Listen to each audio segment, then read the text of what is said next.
మైత్రి కుటుంబ సభ్యులందరికీ నా యొక్క నమస్కారాలు. అందరూ అడుగుతున్నారు, "అన్న మీరు అప్డేట్ పెట్టలేదు. 3 రోజులైంది, 3 రోజులైందనేసి." ఓకే. నాకు చిన్న ఇబ్బందుల వల్ల నేను అప్డేట్ అనేది ఇవ్వలేకపోయాను. సారీ. దానికి తగ్గ అప్డేట్ కూడా చాలా మంది కూడా ఇచ్చారు. ఓకే. ఎ ఎందువల్ల అప్డేట్ ఇవ్వలేకపోయాను, అది పర్సనల్. ఓకే. మీకు అప్డేట్ అనేది ఎండీ గారు 2వ తేదీ బెయిల్ మీద వస్తానన్నారు. 3వ తేదీ వస్తానన్నారు. రాలేదు.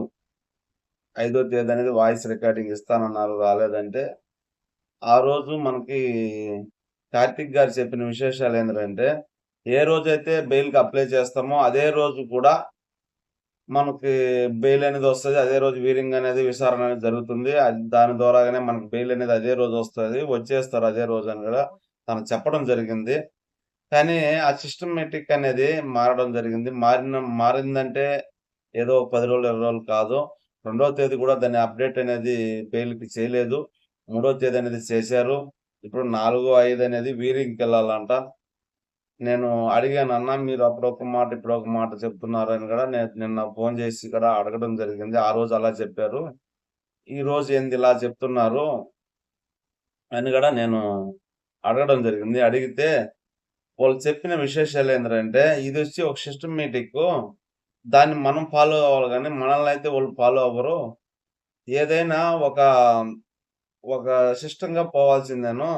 ఎప్పుడు గూడా అక్కడ కావలుతారు అంటే, మన అక్కడ ఉండే కోర్ట్‌లో ఉండే సిస్టమ్స్ మనం కంపల్సరీగా 100% దాన్ని ఫాలో అవ్వే తీరాలి. మన సిస్టమేటిక్‌కి, మన అవసరానికి అక్కడ ఎవరు పని చేయరు. మన అవసరానికి కూడా అక్కడ పని గాదు. అక్కడ వన్ బై ఎలా అయితే ముందుకెళ్ళాలో అలాగే ముందుకెళ్ళాలా. ఏది ఏ రోజు చేయాలో అది ఆ రోజే చెయ్యాలి. అందుకంటే సీనియర్ లాయర్‌లు పెద్దవాళ్ళున్నారు. వాళ్ళందరూ గూడా ఉన్నారని గూడా చెప్పడం జరిగింది. ఓకే. బట్ అయితే రేపు లేదా ఈరోజు అనేది సార్ అనేది బయట రావాలని నా అంచనా ప్రకారం గూడా చెప్పడం జరిగింది. దానికి అప్డేట్ గూడా రేపు కార్తీక్ పుల్లయ్య ఈరోజు ఇస్తామని గూడా చెప్పారు. కార్తీక్ పుల్లయ్య గారు. ఎందువల్లంటే సార్‌కి అప్డేట్ అనేది నిన్నైతే ఏం తెలీలేదండి. నిన్న 3వ తేదీ అయితే మనకి బెయిలు పిటిషను పోడబోరంగం అన్నాడు. అంటే ఎయబోతున్నారు అన్నాడు. 2వ తేదీ అయితే ఎయలేదు. 5వ తేదీ అయితే మనకి అప్డేట్ ఇస్తానన్నారు. ఈరోజైతే 5 ఈరోజైతే మనకి అప్డేట్ అనేది రావాలి. ఈరోజైతే ఏం అప్డేట్ అని చెప్తారు. ఈరోజు బెయిల్ మీద బయటొచ్చేస్తారా? లేదా ఈరోజు విచారణ జరిగి రేపు గాని బెయిల్ ఇస్తారా? అన్నది గూడా మనం వెయిట్ చేసి చూడాలి. ఇక్కడ నే వాస్తవమే, చెప్పడం అయితే వాస్తవమే. 5వ తేదీకంతా సార్ వాయిస్ రికార్డింగ్ ఇస్తారని. ఇదంతా గూడా మన కంపెనీలో ఎంత టర్నోవర్ ఉన్నది, ఎన్ని కోట్లుకున్నది, మన అకౌంట్‌లో ఎన్ని కోట్లున్నదని గూడా మనం ఆల్రెడీ మీరు అన్ని గ్రూపుల్లో గూడా ఇనుంటారు. మళ్ళీ నేను ప్రత్యేకంగా ఏం చెప్పలేదు. 118,00,00,000 అనేది మన అకౌంట్‌లో ఉందని గూడా చెప్పడం జరిగింది. అలాంటి సమయంలో మన టర్నోవర్ కంపెనీ దాదాపు 3,000,00,00,000 ఒక అకౌంట్‌లో ట్రాన్స్‌లేషన్ చేస్తే, ఆ బ్యాంకీ ద్వారాగా మనకి లోన్‌లిచ్చే అవకాశం ఉంది. వోళ్ళు ఇస్తానని గూడా ముందుకు రావడం జరిగింది. అవిచ్చిన తర్వాత మనకందరికీ కూడా అమౌంట్‌లియ్యడం చాలా సేపయితే పడదు. కరెక్ట్‌గా ఒక 2, 3 రోజుల్లోనే ప్రతి ఒక్కరికి ఎవరైతే ఎంతెంత విత్‌డ్రా పెట్టుకున్నారో అందరికీ గూడా అమౌంట్‌లనేది కంపల్సరీగా ఇస్తారు. అది మీరు కూడా అర్థం చేసుకోవాలి. ఇలాంటి సిస్టమేటిక్‌తో మన కంపెనీ పైన ఎవరైతే తప్పుడు ప్రసారం చేశారో వాళ్ళందరినీ కూడా ఆ ఒక కచ్చిలో, అంటే ఆ ఒక పార్టీలో ఉన్న వ్యక్తులందరినీ కూడా డిస్మిస్ చేశారు. అన్బుమని రామదాస్. అన్బుమని రామదాస్ చేశారు. అతనే గూడా మన కంపెనీకి సపోర్టింగ్‌గా గూడా నిలబడతారని గూడా చెప్పడం జరిగింది.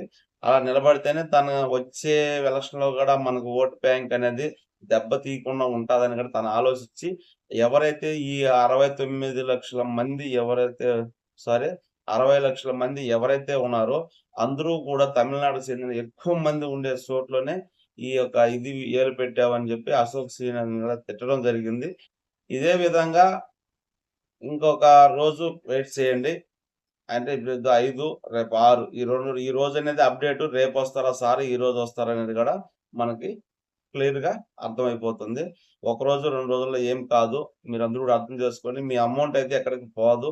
మీరు అందరూ కూడా అమౌంట్‌లతో చానా సతమతం పడుతున్నారు. మీరే కాదండి, నేను గూడా అమౌంట్ లేకుండా చానా ఇబ్బందుల్లో ఉన్నాను.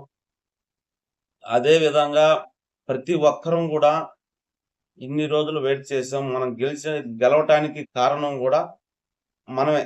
మన కంపెనీ ముందుకు గెలవటానికి కారణం గూడా మన ప్రజలే. ఇంతవరకు ఇంత ఓపికగా ఉన్నారంటే మీకందరికి మరొకసారి చేతులెత్తి మొక్కుతున్నాను. మనం ఇలా ఉండడం వల్లే మనకి అతి తొందరలోనే మన కంపెనీ మనకి అమౌంట్ అనేది ప్రొవైడ్ చేస్తుంది. మీరందరూ కూడా వెయిట్ చేయండి. ఎందుకు చెప్తున్నానో మీరు అర్థం చేసుకోండి. అర్థం చేసుకొని అందరూ ఇంతవరకు ఇంత ఓపికగా ఉన్నందుకు మరొక తూరి మైవి3 సభ్యులందరికీ కూడా నా యొక్క ధన్యవాదాలు. ఏమంటే ఇంత ఓపిక ఎవరికీ ఉండదు. ఏ కంపెనీ మీద ఉండదు. కానీ మన కంపెనీ మీద ఉండే నమ్మకం ఏ కంపెనీ మీద లేదు.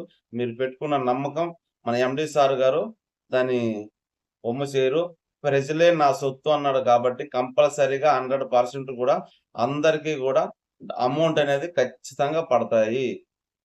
దీంట్లో ఎలాంటి మార్పయితే లేదు. కానీ ఒక రోజు, 2 రోజుల్లో లేట్ అవ్వచ్చే కానీ అమౌంట్ అయితే ఖచ్చితంగా 100% కూడా పడతాయి. ఫైనాన్స్ ప్రాబ్లమ్‌తో చాలామంది గూడా ఎక్కడెక్కడో డీవులు తీసుకోండి ఒక లోన్‌లు తీసుకొని కట్టలేని పరిస్థితుల్లో చాలామంది కూడా ఇబ్బందులు పడుతున్నారు. ఇప్పుడు అందులో కూడా విజయవాడలో చాలామంది కట్టినోళ్ళు వరదలెళ్లి పాపం వాళ్ళకి మొత్తం మునిగిపోయి వాళ్ళకి పని దొరకని సమయంలో గూడా చాలా ఇబ్బందులు పడుతున్నారు. అలాంటి ఏరియాలో ఉండేవాళ్ళు. ప్రతి ఒక్కరు గూడా ఓపికతో ఉన్నారు. కానీ ఈ యొక్క 2 రోజులు ఓపిక పడితే సార్ ఈరోజా, రేపా అనేది బయటకొచ్చే అవకాశం ఉంది. 100% అయితే అందరికి అమౌంట్‌లయితే ఇస్తారు. ప్రతి ఒక్కరికి నేను అప్డేట్ అనేది ఇస్తాను. నాకు కొంచెం ఇబ్బందుల వల్ల నేను అప్డేట్ ఇయలేకపోయాను.